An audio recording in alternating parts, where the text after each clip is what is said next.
She staggered to his cabin with a baby in her arms, breath ragged, eyes hollow.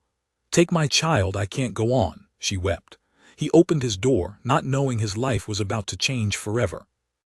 The knock came hard and uneven against the rough-hewn cabin door, the sound of desperation more than strength. Inside, Thomas Hale had been tending the fire, coaxing life into the few glowing embers that still clung to warmth after a long day's hunt. He frowned, the sound setting his nerves on edge. No one came this high into the mountains after nightfall unless they were running from something, or clinging to their last hope. He stood, broad shoulders casting shadows against the dim firelight, and moved toward the door. His hand hovered over the latch for just a second, listening. The wind moaned through the trees outside, carrying with it the brittle edge of snow, but under it he heard something else, a voice, broken and trembling, whispering words more prayer than plea. "Please, please." Thomas pulled the door open, and the night staggered in with a figure half collapsed against the threshold. A woman, her face pale and lips cracked from cold, leaned forward, clutching a bundle to her chest. She all but fell into him, knees buckling, breath coming in gasps that carried no strength. He caught her instinctively, his arms wrapping around both her and the child she held. The child let out a weak cry, not the sharp wail of a babe full of life, but the ragged sound of hunger and weariness. The sound pierced the cabin's quiet like a knife. Thomas looked down, his calloused hand brushing against the bundle, finding the small face within, flushed but still, eyes barely flickering open. The woman's gaze rose to meet his. Tears streaked through the dirt on her cheeks, and her voice cracked as she whispered, "Take my baby, I can't go on." Her words trailed off into a sob that rattled through her thin frame. For a moment Thomas just stood there, stunned. He had lived alone in these mountains for near a decade, and nothing had shaken his world in all that time. He knew blizzards, he knew hunger, he knew the silence of loneliness that crept into a man's bones. But this, the sudden weight of life pressed into his arms by a stranger's breaking hands, this was something else entirely. He carried her inside, kicking the door shut against the storm. The fire threw long shadows, the orange glow falling across the woman's hollowed face. He laid her down gently on a cot in the corner, her arms trembling as they loosened their grip on the child. For a moment she clung still, her eyes wide with the terror of letting go, before exhaustion overcame her and her hands dropped limply. Thomas gathered the baby carefully, as though one wrong move might shatter something fragile beyond repair. The little girl, for that was what she was, blinked once before pressing her cheek against his chest with a faint whimper. His heart clenched at the weight of that trust, small and undeserved. "What's your name?" he asked, though he wasn't sure she could answer. Her lips moved, faint as the last ember before it dies. "Miriam," the name escaped her in a breath, and with it her eyes fluttered shut. Thomas's jaw tightened. He pressed his palm lightly against her forehead. Fever burned there, hot and angry. She had walked herself near to death to reach his cabin, carrying a newborn through the wilderness. No one should have survived that trek, yet somehow she had, long enough to place the child in his hands. The mountain man moved quickly, setting the baby down on the quilt near the fire, wrapping her snug against the warmth. Then he fetched water, coaxing a little between Miriam's cracked lips, careful not to choke her. Her body shook faintly, not from cold but from weakness. Through it all, the baby's faint whimpers filled the cabin like the voice of a soul too fragile for this world. Thomas sat heavily, running a hand down his face. He had thought himself hardened by years of solitude, but already he felt the edges of his life shifting beneath him. He looked from the woman to the child, and something in his chest settled, though it was no easy peace. "You'll both live here now," he murmured, almost as if speaking it aloud might make it real. But even as he said it, doubt gnawed at the edges of his thoughts. He had no family, no experience raising a child, no answers for the storm that had driven her to his door. Still, as the firelight flickered over the tiny face pressed into the quilt, he knew one thing with certainty: turning them away was never an option. The wind outside howled like a warning, and Thomas knew this was only the beginning. The cabin walls creaked under the weight of the storm, timbers groaning like old bones in the wind. Thomas Hale sat hunched forward, elbows resting heavy on his knees, eyes fixed on the fire as it threw shadows across the two figures who now occupied his solitary world. Miriam lay on the cot, her breath shallow, her face flushed with fever's cruel heat. Beside the hearth, the baby slept curled in the folds of the quilt, her small chest rising and falling with effort, each breath a fragile victory. Thomas had spent years in silence, the kind of silence that numbs a man and teaches him to keep his thoughts as still as the trees in winter. But tonight his mind refused to still. He replayed every detail: the knock, the desperate plea, the weight of her child in his arms. It wasn't just a woman at his door. It was life itself demanding something of him, something he wasn't sure he had left to give. Baby stirred then, letting out a soft cry that broke the brittle quiet. Thomas rose quickly, boots thudding against the plank floor, and bent over her. She squirmed, her little hands curling into fists, her mouth opening and closing as though searching for comfort. He froze, realizing with a kind of startled helplessness that he had no idea how to tend her. He could mend tools, hunt elk, survive snow that would starve lesser men, but this tiny life was a mystery that no axe or rifle could solve. Instinct won out where knowledge failed. He lifted the girl carefully, cradling her against his chest. She quieted some, her small face pressing against the rough wool of his shirt. Thomas stood there for a long moment, staring down at her, feeling her warmth seep into him like an ember sparking against cold iron. She was so light, so breakable, and yet she carried with her the weight of 1,000 unspoken vows. From the cot, Miriam stirred. Her cracked lips parted and her voice rasped low, no stronger than a breath. "Her name," she coughed, the sound rattling painfully in her chest. Thomas was at her side in 2 strides, lowering himself so she wouldn't have to strain. Her eyes flickered open, glassy with fever, but they burned with the kind of fierce devotion only a mother carries. "Her name is Clara." Thomas repeated it softly, tasting the shape of it in the stillness. Clara, a name with warmth in it, like a flame that refuses to be smothered. He looked at the child again, and the word anchored itself inside him. Clara. She wasn't just a bundle left at his door. She was someone. Miriam's hand lifted weakly, trembling as it reached for her daughter. Thomas guided Clara closer, laying the baby against her mother's chest. Miriam closed her eyes, relief and sorrow mingling in her expression. "Promise me," she whispered, though her voice cracked on the words. If I can't, promise me you'll keep her." The words struck Thomas harder than any storm. He stared at her, his chest tightening. For a long moment he said nothing, unable to speak through the knot in his throat. He had lived his life with no one to answer to, no one to depend on him. The thought of carrying another's life in his hands was heavier than any burden he'd borne. Yet as Clara whimpered softly, rooting instinctively against her mother's chest, Thomas heard himself answer, "You have my word." His voice was steady, though deep inside he felt the tremor of a vow that would bind him more than any chain. Miriam exhaled shakily, her body sinking deeper into the cot as though the promise itself had given her permission to let go. "Thank you," she breathed, tears slipping from the corners of her eyes. Thomas stayed there long after her words faded, sitting between them like a sentinel, the fire's glow painting lines of light across his weathered face. Clara had quieted again, her tiny fist resting against her mother's collarbone. Thomas reached out, brushing a strand of damp hair from Miriam's forehead. The fever still raged hot beneath her skin, and he knew the night would decide her fate. He set to work then, moving with a steady urgency born of necessity. He fetched the last of his dried herbs from a tin on the shelf, grinding them into hot water and coaxing what little he could into Miriam's mouth. He laid damp cloths across her brow, refreshing them in the basin as soon as the heat dried them. Each time her body shook with chills, Thomas sat closer, his hand steadying hers until the tremors eased. Hours passed like that, measured only by the crackle of fire and the occasional whimper from Clara. The storm outside pressed on, snow piling heavy against the walls, wind rattling the shutters. The mountain felt smaller tonight, its vast silence reduced to this one cabin where the fight for life played out in hushed breaths and whispered vows. Near dawn, the fever broke. Miriam stirred with more strength this time, her eyes opening clearer than before. She turned her head, gaze finding Clara where the baby now slept curled against Thomas's chest. For the first time, a faint smile touched her lips. She likes you," she murmured, her voice weak but carrying a kind of peace that hadn't been there before. Thomas looked down at the child, who had nestled into him as though he were more than just a stranger who happened to be near. He swallowed hard, unsure how to answer. He had never been anyone's anchor, never held that kind of place in another's life. And yet here she was, sleeping as though she had chosen him. But peace was fleeting in the mountains.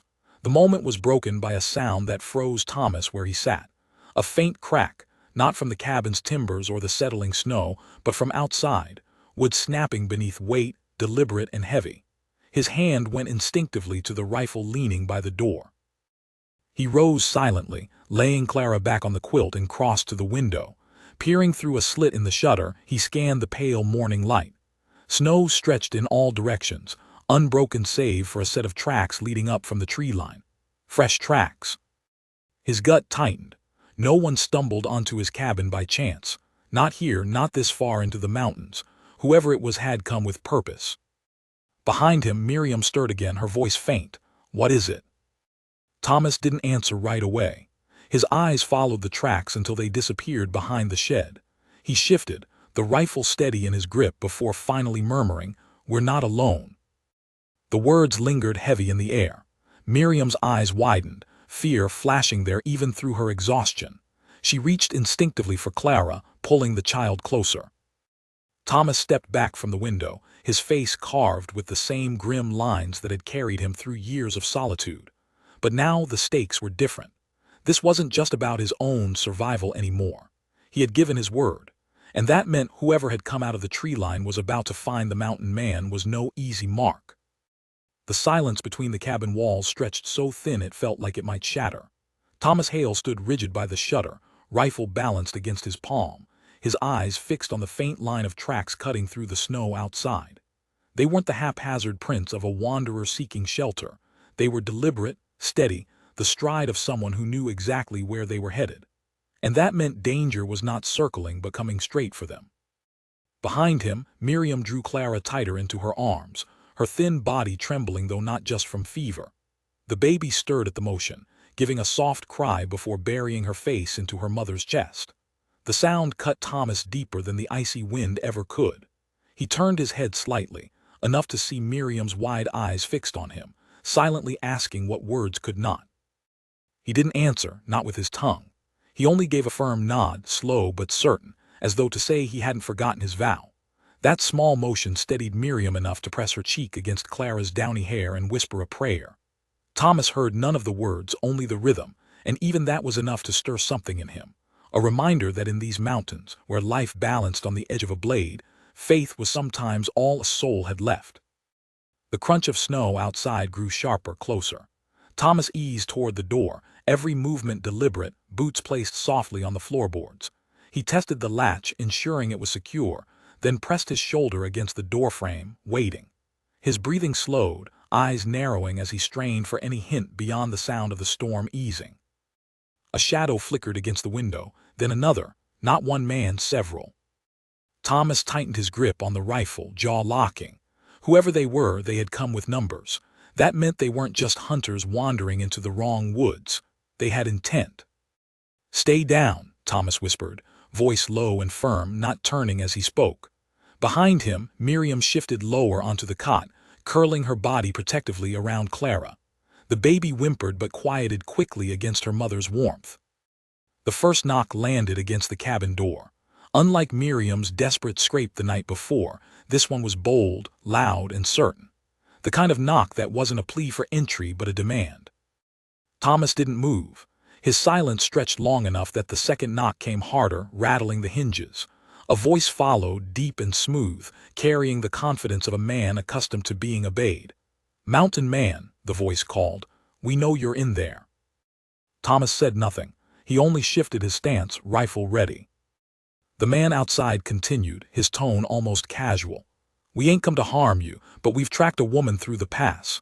Pale, worn thin, carrying a child she had no right to. You seen her." Miriam's breath caught audibly, her hand clutching Clara so tightly the child gave a muffled cry.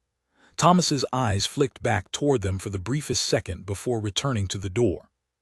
The man's voice grew sharper. "She's run long enough. Open your door, hand her over, and no trouble needs to follow." Thomas's jaw flexed. He thought of the woman half frozen at his door, begging him with her last strength to take her baby. He thought of Clara, impossibly small against his chest, of her fragile breaths and Miriam's fevered eyes. He had made a vow, and though his life had been carved by solitude and silence, That vow thundered louder in him than any storm. His answer was not words but action. Thomas raised the rifle and slammed the stock against the cabin door hard enough that the echo rang out like thunder. It was not a greeting, not an agreement. It was a warning. Outside, laughter rose, harsh and grating. "So that's your answer, then," the voice called. "Shame could have made this easy." The crunch of boots retreated briefly, then silence pressed close again. Thomas's chest tightened. Silence in the mountains was never empty. It was always waiting, watching. He turned from the door, moving to the window slit once more. His eyes scanned the tree line, the shed, the stretch of white that seemed endless. Nothing moved at first. Then he saw it, the faint shimmer of steel catching the morning light. A rifle barrel, barely visible, aimed toward the cabin. Thomas cursed inwardly, not with words but with the tightening of every muscle in his frame. They weren't just threatening. They were preparing. He pulled back quickly, ducking low as a shot cracked through the stillness. The bullet splintered the wood near the shutter, spraying sharp fragments across the floor. Clara wailed instantly, the sound raw and panicked. Miriam clutched her tighter, curling herself protectively around the child as if her body alone could shield her.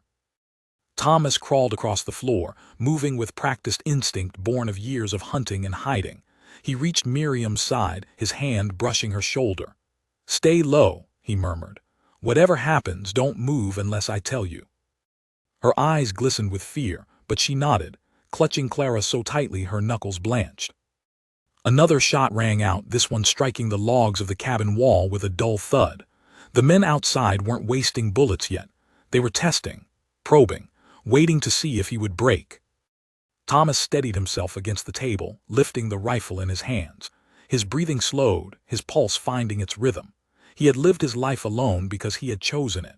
But now, with the weight of two souls inside his cabin, he understood solitude had been a mercy. Now responsibility burned in him like fire, and there was no walking away. A voice outside called again, sharper now, tinged with impatience. "Last chance, mountain man, she don't belong to you. That child don't belong to you. Hand him over and you get to keep your quiet life." Thomas lowered his head for a moment, eyes closing briefly. His quiet life had ended the moment Miriam's knock cracked against his door. When he opened them again, his gaze was hard, set with iron resolve. He leaned low to Miriam, his words sharp but steady. "I gave you my word, and I don't break my word." Her eyes filled with tears at that, and she whispered, barely audible, "God help us." Outside, the crunch of boots began again, closer, heavier. Thomas lifted his rifle, pressing his back against the wall by the door. His breath came slow and steady. If they wanted what was his to protect, they would have to pay for every step. The cabin, once a place of silence and solitude, now felt like the heart of a storm. And Thomas Hale, the man who had sworn to keep no company but the trees, found himself on the edge of a fight he had never asked for, yet one he could not turn away from. The next knock would not be with knuckles, it would be with fire and steel. The cabin walls trembled with each gust of wind, but it was not the storm outside that tightened Thomas Hale's grip on the rifle. It was the sound of boots crunching closer, deliberate and unhurried, circling like wolves testing the strength of their prey. He knelt low by the hearth, the flicker of firelight throwing sharp planes across his face, while Miriam clutched Clara against her chest in the shadows of the cot. Clara whimpered softly, her cry muffled against her mother's breast. Miriam rocked gently, her lips brushing against the crown of her daughter's head in whispers Thomas could not hear but could guess, pleas to heaven, words a mother speaks when her body has nothing left but her faith. Her eyes found his across the gloom, wide, desperate, but also steady. She was trusting him, wholly and without question. That trust was heavier than the rifle in his hands. The men outside had gone quiet, but silence was never empty. Thomas crawled low toward the shutter again, the wood biting cold under his palm as he pressed his shoulder against the wall. He angled one eye against the crack and froze. There, just beyond the shed, a man leaned low, his breath fogging the air, his rifle braced steady against the snowbank. His coat was finer than anything made for the mountains, black wool pressed and cut neat, with buttons that gleamed faintly when the light struck them. His hat sat low, shadowing his eyes, but Thomas didn't need to see them to know the type. This was no drifter or desperate outlaw. This was someone used to giving orders and having them followed. He counted quickly. Two more moved behind him, half hidden by the trees. 3 men, maybe more, circling. Too many. Alone, Thomas could slip into the pines and vanish, but not with Miriam fevered and Clara weak in her arms. Running wasn't an option. Neither was surrender. The leader raised a gloved hand, motioning to the men behind him. Thomas saw the signal, the way soldiers and hunters use when they close in on prey. His stomach hardened. They were preparing to rush. The knock came again, not with knuckles this time, but the butt of a rifle slamming into the door so hard the hinges groaned. Clara screamed, her thin cry rising sharp into the rafters. Miriam bent over her child, whispering frantically, shushing against tears she couldn't stop.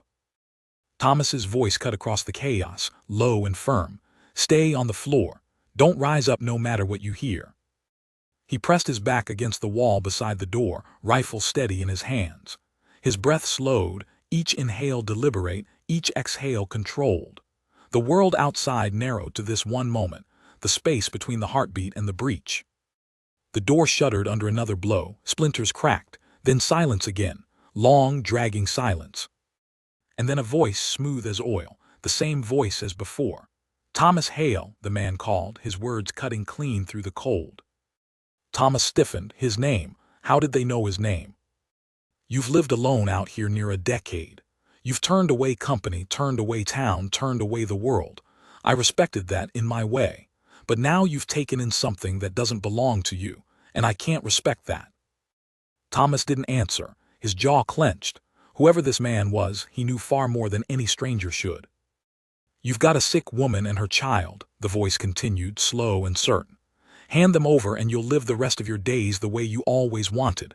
Quiet. Alone. This isn't your fight, mountain man. Never was." The words slid into the room like smoke, coiling into the corners, tempting with their poisoned reason. Miriam's eyes widened, her face pale. She clutched Clara tighter, shaking her head. Her lips moved, but no sound came out. Thomas didn't need to hear it. He knew what she was saying. Don't. The leader's voice hardened. "Or keep silent and we'll come in. Either way, she leaves with us. That child leaves with us." A pause, the faint scrape of boots against the snow as he stepped closer. Then, softly, almost like a final nail in the coffin, "Choose your silence wisely, Hale." Thomas drew in a breath, his teeth grinding as he exhaled slow. He shifted his rifle, pressing the butt firm against his shoulder. His voice, when it came, was not loud, but it carried through the cracks in the wood like iron. "My choice was made last night." The words landed like stones dropped into a still pond. The silence outside broke with a roar. Boots charged, pounding against the snow. The cabin door rattled under fists and rifle butts. Shouts rose, sharp and angry, overlapping in a chorus of threat. Thomas fired. The crack of his rifle thundered in the small space, the recoil jolting through his shoulder. The bullet tore through the shutter, splintering wood, and outside a man cursed loud in pain before dropping into the snow. The shouting grew louder, angrier. Shots answered, bullets slamming into the cabin walls, biting deep into timber, spraying splinters across the room. Miriam ducked lower over Clara, her thin frame a shield. The child wailed, her cries piercing, desperate, alive. Thomas moved quick, reloading, his hands steady despite the storm raging both outside and within. His body knew the motions. Years of hunting had trained him well, but this wasn't deer or elk. This was men. Men who wouldn't stop until they had what they wanted. He fired again through the window crack. A cry rang out, cut short. Another body dropped into the snow. The return fire came fiercer, bullets slamming hard enough to shake dust from the rafters. The cabin groaned, each impact echoing like a warning that would not hold forever. Thomas ducked low, pulling another round into place. His breath ragged now, though his hands never faltered. He crawled across the floor, angling himself near the other shutter, eyes scanning for movement. And there he saw him, the leader, standing bold, not ducking, not hiding. His coat flared dark against the snow, his hat tilted low. His eyes, sharp and certain, met Thomas's through the crack for the briefest second. A smile curved his lips. It wasn't the smile of a man threatened. It was the smile of a man who already believed he had won. Thomas fired. The leader stepped aside just as the bullet tore past, snow spraying where it struck. He didn't flinch, didn't so much as blink. He only raised his hand again, signaling his men forward. They weren't retreating, they were closing in. The cabin shook under the next assault, the door groaning, the shutters rattling. Thomas braced himself, rifle ready. His lungs burned with the weight of it, but his resolve burned hotter. He had made a vow, and he would not break it, no matter what storm of men or bullets came through that door. Miriam's voice rose behind him, trembling, desperate but strong with the force of her plea. "Please, Thomas, don't let them take her." He glanced back only once, just long enough to see her eyes, wet with tears, blazing with a mother's last strength.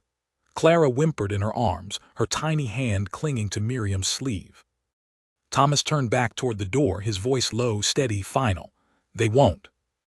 The latch shuddered, the wood cracked, and as the door began to splinter, the mountain man squared his shoulders, ready to meet the storm.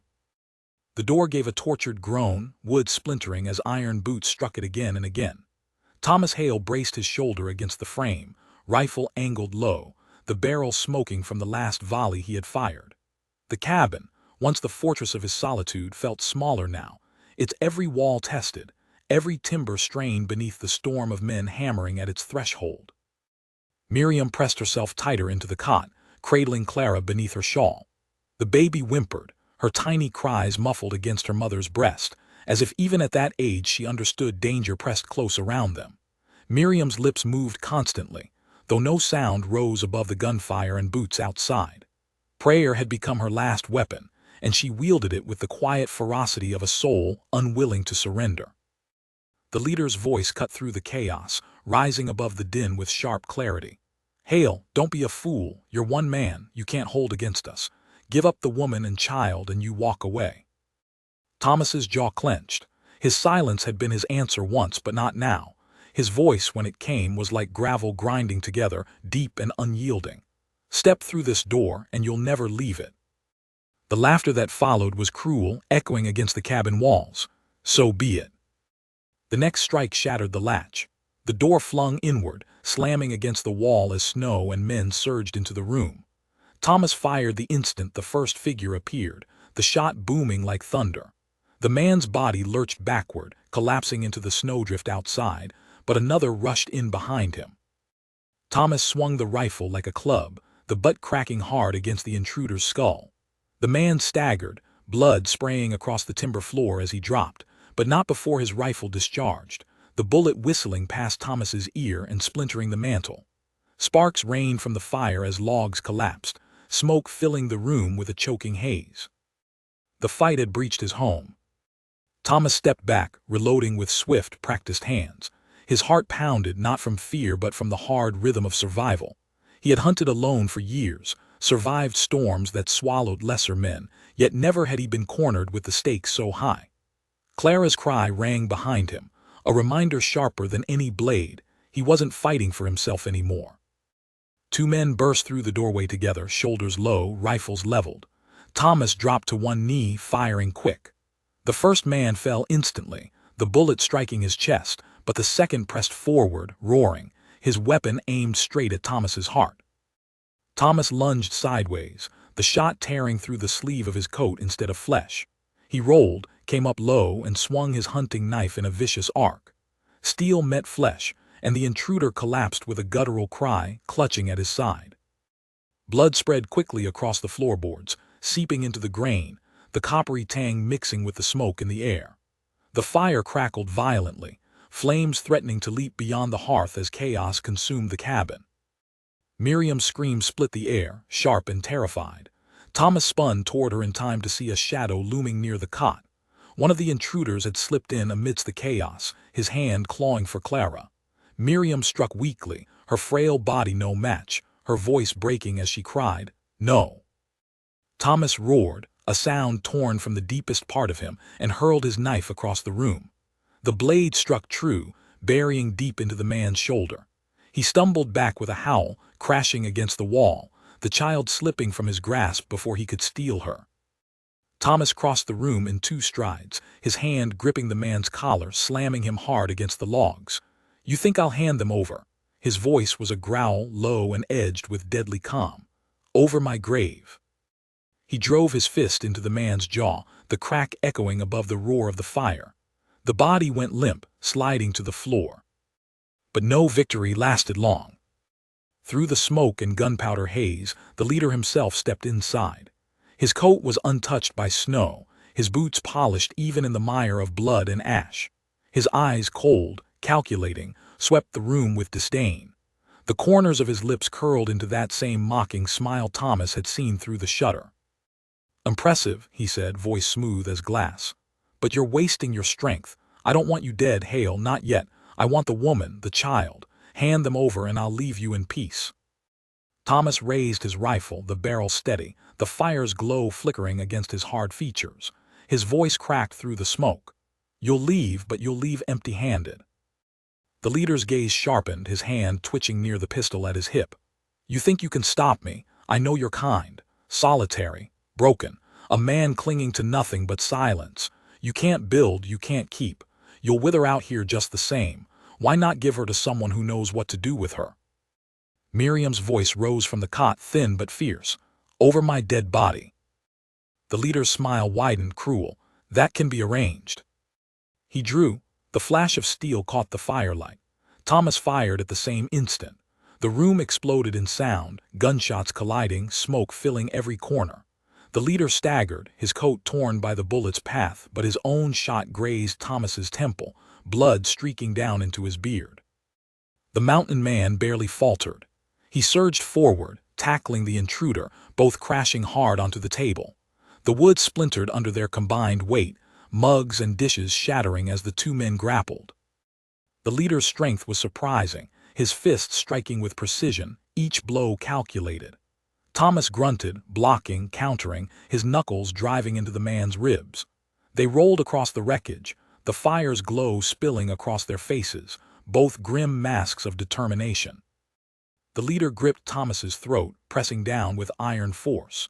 Spots burst in Thomas's vision as his air dwindled, but his hand groped along the floor, finding the broken table leg. With the last of his strength, he swung it upward, cracking it against the man's skull. The grip loosened. Thomas shoved him aside, gasping, blood dripping from his brow. He staggered to his feet, rifle raised once more, but the leader was gone. He had slipped back into the smoke, vanishing through the shattered door into the storm outside. Silence returned, heavy and choking, broken only by Clara's cries and Miriam's sobs. Thomas lowered the rifle slowly, chest heaving. His cabin lay in ruins, blood and splinters scattered across the floor. Two bodies lay still. Another groaned faintly where Thomas's knife had struck. But the leader was alive, and he wasn't retreating, he was planning. Thomas wiped the blood from his temple, his eyes hardening as he looked to Miriam and the child. "This isn't over," he muttered. Miriam's gaze met his, tears streaking her cheeks, her voice trembling but resolute. "Then we have to be ready for her." Thomas nodded once, slow and firm. He had chosen his silence long ago, but now words were no longer enough. He would fight, and the storm outside would have to reckon with a mountain man who no longer stood alone. The cabin smelled of smoke and blood. The fire hissed and spat where embers had fallen onto the floorboards, and the walls bore the scars of bullets, dark holes splintered into the pine like wounds that would never heal. Thomas Hale stood at the shattered door, rifle gripped tight, eyes narrowing into the snow-whipped dawn where the leader had vanished. The storm had eased to a whisper now, but that silence carried no comfort. It was the silence of men gathering themselves for another strike. Behind him, Miriam coughed weakly, clutching Clara to her chest. Her shawl was damp with sweat, and her face, though paler than before, was set with the stubborn will of a mother who refused to yield. Clara squirmed, fussing softly, her small cries muffled against the crook of Miriam's arm. Even in that frailty, Thomas felt a spark, the sound of life continuing, refusing to be snuffed out. He turned from the doorway, moving back into the cabin. His boots crunched over glass and splintered wood, his breath steaming in the air. He crouched by Miriam's cot, his voice low. "You hurt." She shook her head, though the motion was unsteady. "Not like them," she whispered, nodding toward the still forms of the fallen intruders. One groaned faintly, struggling against the knife wound in his shoulder. Thomas's jaw tightened as he crossed to the man, towering above him. The intruder's eyes flickered open, fear showing now where arrogance had once been. Thomas knelt, the rifle barrel pressing firm against the man's chest. "Who is he?" His voice was sharp, gravel dragged across stone. The man grimaced, sweat beading on his forehead. "You'll kill me either way." Thomas leaned closer, the steel unyielding. "Answer." The intruder coughed, spitting blood into the dust. "Crow, Matthew Crow, he don't stop. Not for you, not for nobody. That woman, she was his. That baby's his claim. He'll burn the mountains down before he lets em go." The name struck Miriam like a blow. She stiffened, her arms tightening around Clara. "He's no father," she rasped, her voice shaking with fury. "He's a curse." The intruder gave a twisted smile despite his pain. "Call him what you will. He'll come back with more men, with fire." Thomas's eyes darkened. He pressed harder with the rifle until the man hissed in pain. "Not if you don't walk out of here." The intruder's breath came quick, his confidence cracked. "Please don't." But Thomas didn't finish him. He only pulled the rifle back, his voice low and cold. "Crawl. Tell Crow the mountain man says he'll find nothing but graves if he tries again." The man's eyes widened, terror replacing bravado. He staggered to his feet, clutching his wound, and stumbled through the broken doorway into the snow, leaving a dark trail behind him. His shadow disappeared quickly into the pines, swallowed by the white silence. Thomas turned back to Miriam. She was trembling, her breath ragged, but her eyes burned steady. "He won't stop," she said softly, her voice heavy with knowledge carved from fear and memory. "You don't know what he's capable of." Thomas sat heavily on the broken remains of the table, running a bloodied hand down his face. His body ached, his temple throbbed from the graze of Crow's bullet, but it was the weight of her words that pressed hardest. "Then we don't wait for him." Miriam frowned, exhausted but alert. "What do you mean?" He leaned forward, elbows braced against his knees, eyes hard. "If Crow's coming back with more, we won't be here to meet him. There's a ridge north, thick timber, caves deep enough to hide. Harder country, but safe enough if you know where to step. We move before dusk." Her face tightened with doubt. "I can't walk far."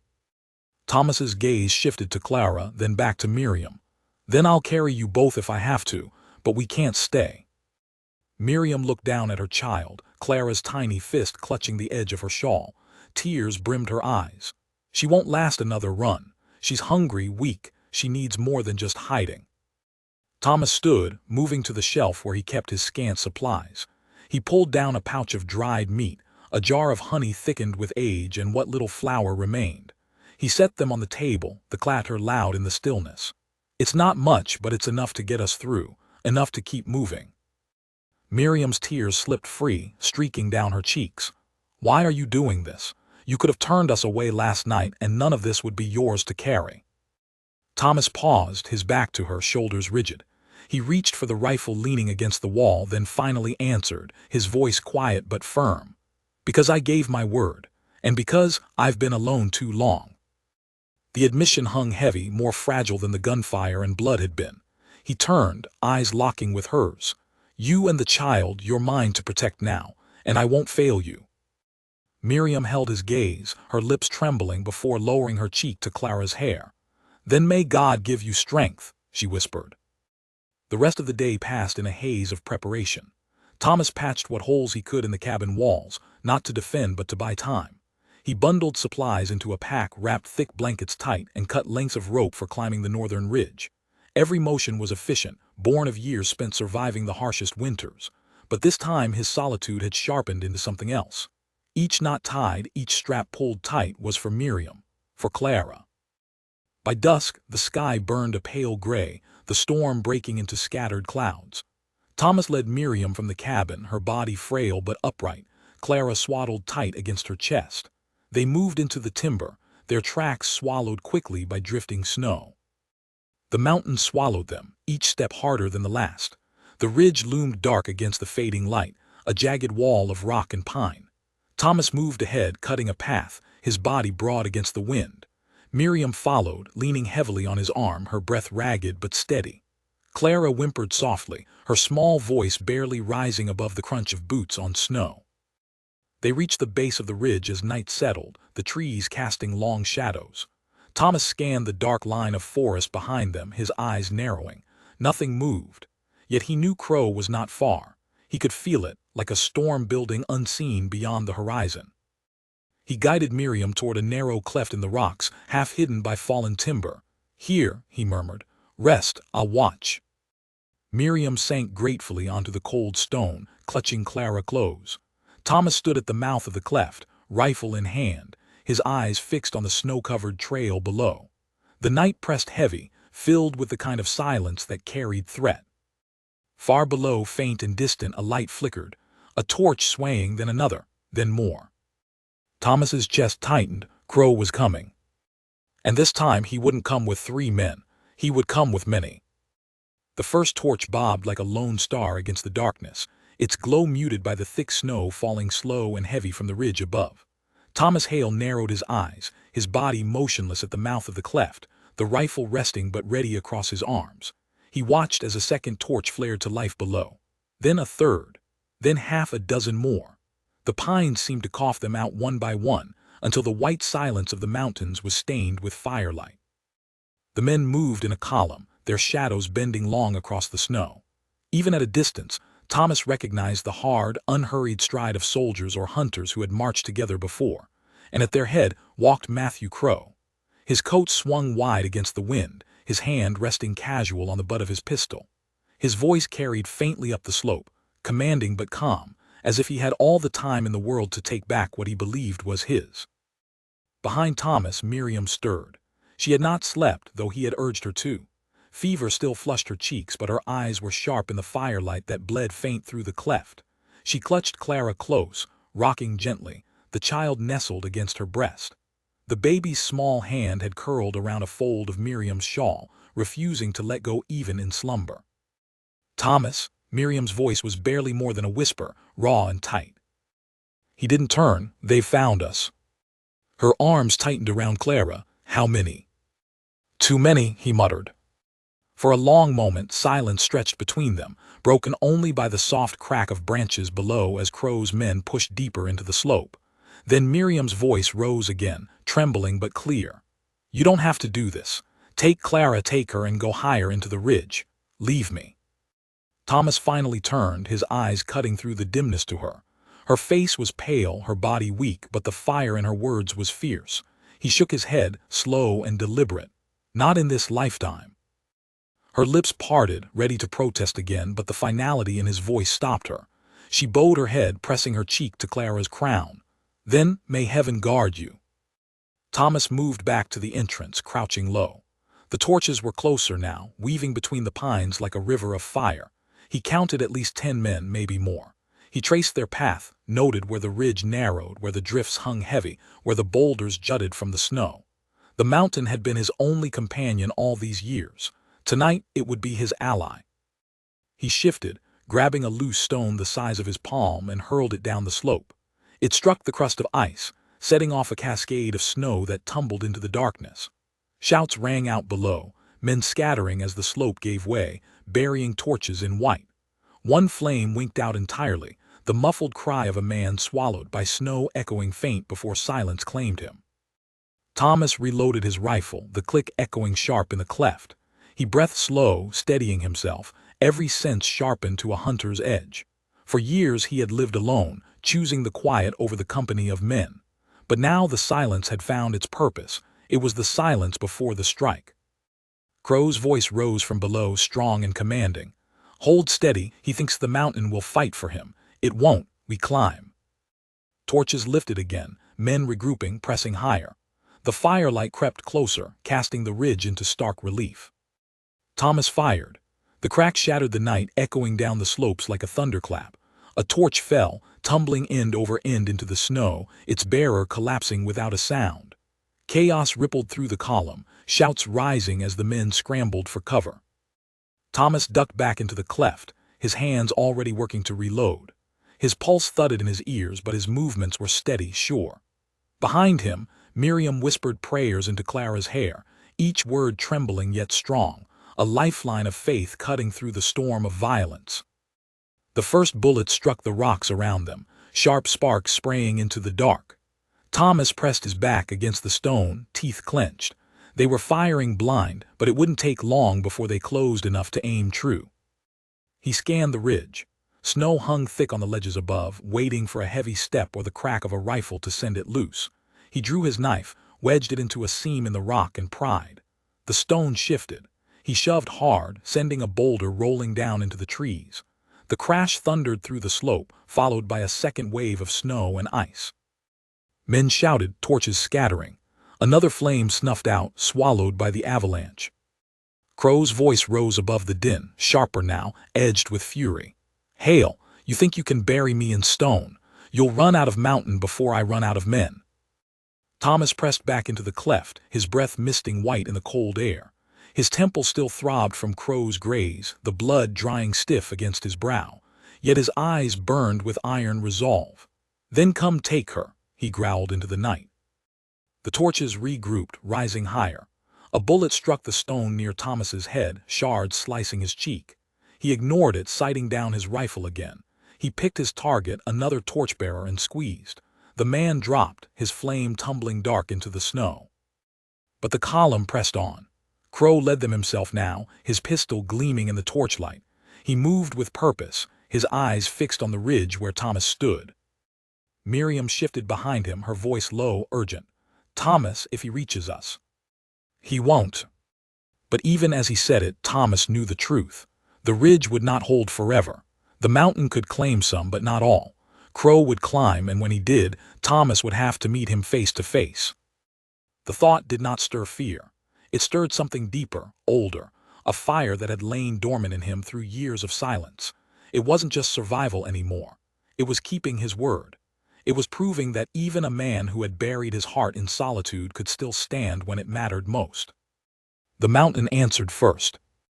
A low rumble shivered through the ridge, deep as the growl of an ancient beast. Snow cracked along the ledges above, breaking free in sheets. Thomas had been waiting for it, baiting it with stones and bullets, and now gravity itself joined his fight. White thunder poured down the slope, sweeping torches and men into its grasp.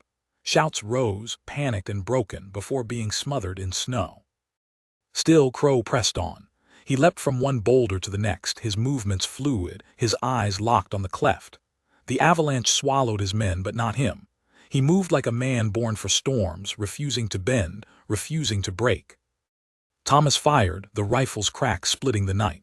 The bullet tore through the air, striking Crow's shoulder. The leader staggered but did not fall. He pressed a hand to the wound, blood blooming dark against the white, and laughed, a sound that chilled even the mountain air. "You think you've stopped me," Crow roared, climbing higher, closer. "I'll take her, Hale, I'll take the child, and you'll watch me do it." Thomas dropped the empty rifle, the steel clattering against stone. He reached instead for the hunting axe strapped to his belt, its blade honed sharp from years of splitting wood and bone. His breath came steady, his chest heaving with the weight of choice. He had lived his life alone, but he would not die that way. Not tonight. Miriam's voice rose behind him, breaking against the wind. "Thomas, please." He turned his head just enough to see her, pale and fevered, her eyes wide with fear and faith intermingled. Clara stirred in her arms, her small cry piercing the storm. That sound anchored him deeper than any root could. He faced forward again, his grip tight on the axe. Crow reached the ledge, hauling himself up with raw strength. He stood there, pistol in one hand, blood seeping from his wound, his breath fogging the air. His smile returned, cruel and triumphant. "This ends now." Thomas stepped forward, his silhouette filling the cleft. His voice was low, steady, final. "You're right, it does." Crow fired. The shot cracked past Thomas's ear, close enough to sear skin. Thomas lunged, the axe arcing in a broad, vicious swing.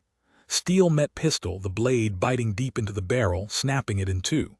Crow staggered, eyes wide in disbelief, before Thomas drove his shoulder into him. They crashed against the rock, grappling in the snow, fists and fury colliding. Crow struck hard, his knuckles splitting Thomas's lip, but Thomas answered with a blow to the ribs, then another to the jaw. The two men rolled dangerously close to the ledge, their bodies half in shadow, half in firelight. Crow clawed for Thomas's throat, pressing down, his weight crushing. "She's mine," he spat, blood flecking his teeth. Thomas's vision swam, his air thinning, but his hand found the haft of the axe again.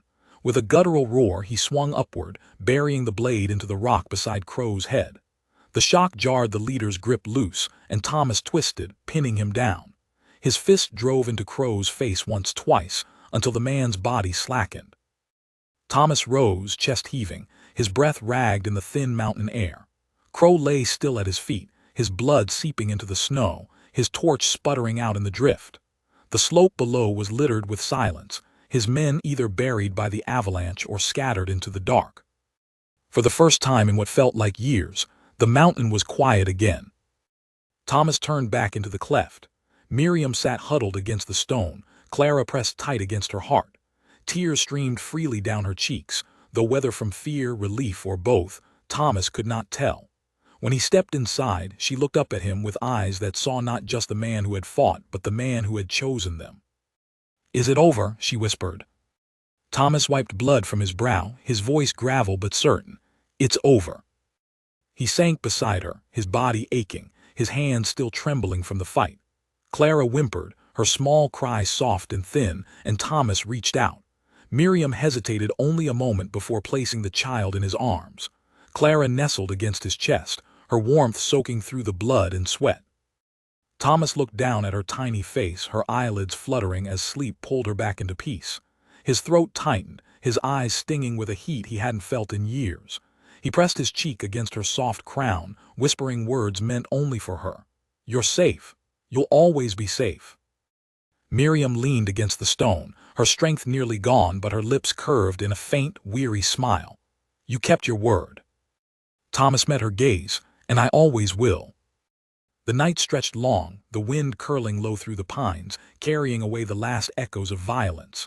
Dawn crept slowly, pale light spilling across the ridge, painting the snow gold. The storm had passed. By morning, the three of them descended into the timber, leaving the battlefield behind.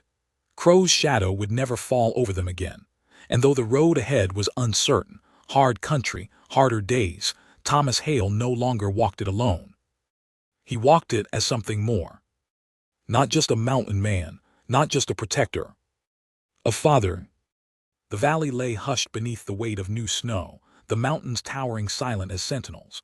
Smoke curled from the chimney of a cabin that had seen fire and blood and nearly fallen beneath both. Yet now it stood repaired, patched with fresh-hewn timber, its walls stronger for the breaks it had endured. Within, the warmth of a steady hearth spread across the room, not just heat but something deeper, life. Miriam sat by the fire, her body wrapped in quilts, her fever long broken. Her cheeks held color now, faint but steady, her eyes brighter than when she had first collapsed against Thomas Hale's door. She rocked gently, cradling Clara, whose tiny breaths came even and sure. The baby's hands no longer trembled from hunger, her face flushed with the peace of full sleep. Miriam hummed, soft and low, her voice blending with the crackle of the logs. Thomas stood near the window, sharpening the edge of his axe with deliberate strokes. His hands were steady, his movements patient, but his eyes lingered not on the blade but on the scene behind him. Each glance toward the hearth softened the lines of his face, chiseling away the loneliness that had been carved there over years of silence. The mountain had changed him, or perhaps it had only revealed what he had buried beneath solitude. He had chosen silence once, now he chose something else. Miriam looked up, catching his gaze. "You've done more than you promised," she said quietly, her voice steady though tired. "You didn't just keep her safe, you saved me too." Thomas's hand stilled on the axe. He set it aside, crossing the floor in slow, heavy steps. He lowered himself onto the stool beside her, his eyes fixed on the small face pressed against her breast. "I only did what had to be done." Her lips curved faintly. "No, Thomas, you did more, you gave us a home." The words settled heavy in the quiet, not as a burden but as a truth. He had thought himself a man bound to the mountain, chained to solitude. But now the walls of the cabin held not just his breath, but the breaths of three. And that made all the difference. Clara stirred then, her tiny hand reaching outward. Thomas hesitated before offering his finger. She gripped it tight with surprising strength, her eyelids fluttering as though she already knew him. His throat tightened, his voice low and raw.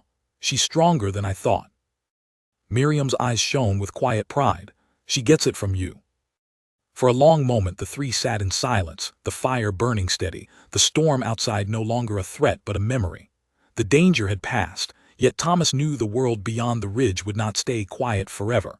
There would be more trials, more storms, more men like Crow. But for the first time in years he did not dread them, because he would not face them alone. He rose, taking his coat from the peg and shrugging it over his shoulders. At the door he paused, glancing back at Miriam and Clara. "I'll fetch water before night, then I'll bring more wood in." Miriam nodded, her smile faint but full of trust. "We'll be here." Thomas stepped outside into the crisp air, the snow crunching beneath his boots. The ridge stretched high above, its scars still visible where stone and snow had fallen. But the cabin stood steady against it, smoke curling into the sky like a banner of survival. He filled the bucket at the creek, his reflection staring back at him in the icy water. For years he had seen nothing but a solitary man marked by silence. Now he saw something else, a protector, a provider, a father. The weight of that word settled deep in his chest, not as a burden but as a vow renewed. When he returned, Miriam looked up from the hearth, her voice soft but certain. "Thomas." He paused in the doorway, snow clinging to his shoulders. "You're not alone anymore." The words filled the cabin like light. He stepped inside, closing the door against the cold, the fire's warmth wrapping around him once more. For the first time in years, Thomas Hale smiled. Not the fleeting twitch of lips, not the guarded mask of a man fending off the world, but a true, quiet smile born of something lasting. The mountains would still rage, storms would still come, but within these walls something stronger had taken root. A family,